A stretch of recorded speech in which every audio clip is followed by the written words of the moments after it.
ধরে নেওয়া যাক ভারত ও পাকিস্তানের মধ্যে হঠাৎ করে আবার একটি বড় ধরনের সংঘাত বেঁধে গেছে। সীমান্তে গোলাগুলি চলছে, আন্তর্জাতিক মহলে চাপা উত্তেজনা।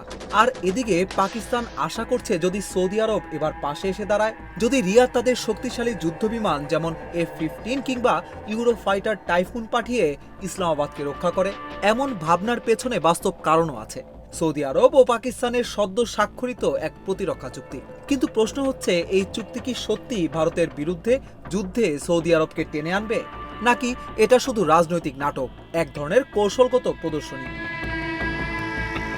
চুক্তিটি স্বাক্ষরিত হয়েছে 2025 সালের সেপ্টেম্বরের মাঝামাঝি সময়, যেখানে বলা হয়েছে সৌদি আরব ও পাকিস্তানের মধ্যে যদি কোনো এক দেশের ওপর হামলা হয় তাহলে সেটি অন্য দেশের ওপরও হামলা বলে বিবেচিত হবে। এক কথায় ন্যাটো স্টাইলের প্রতিরক্ষা চুক্তি। এই চুক্তিকে পাকিস্তানে বড় একটি কূটনৈতিক বিজয় হিসেবে দেখা হচ্ছে। যেন এক অর্থে বলা হচ্ছে, আমরা এখন একা নই, কেউ যদি আমাদের দিকে চেয়ে থাকে সৌদি আরবও দাঁড়াবে। কিন্তু বাস্তবতা এতটা সরল নয়।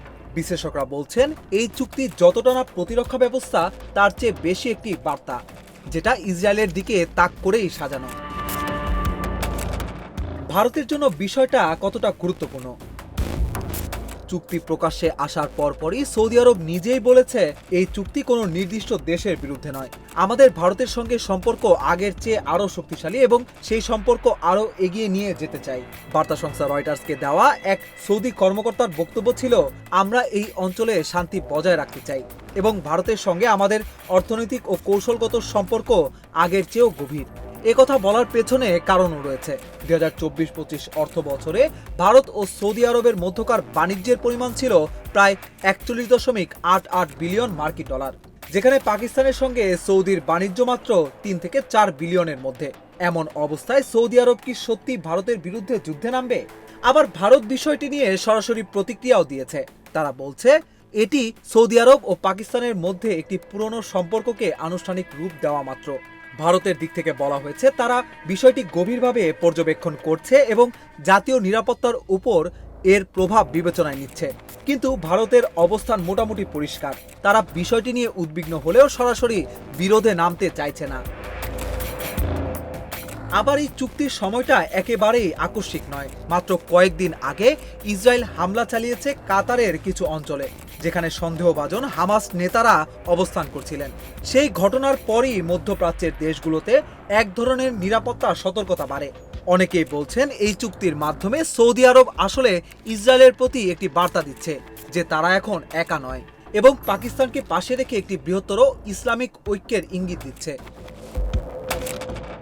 এখানে আরেকটি বিষয় সামনে চলে আসে, পাকিস্তানের পারমাণবিক কর্মসূচি। বহুদিন ধরেই সৌদি আরব পাকিস্তানের পারমাণবিক প্রযুক্তি ও অস্ত্রের প্রতি আগ্রহ দেখিয়ে আসছে। এমনকি একাধিক রিপোর্টে দাবি করা হয়েছে যে সৌদি আরব গোপনে এই কর্মসূচিতে অর্থায়ন করেছে।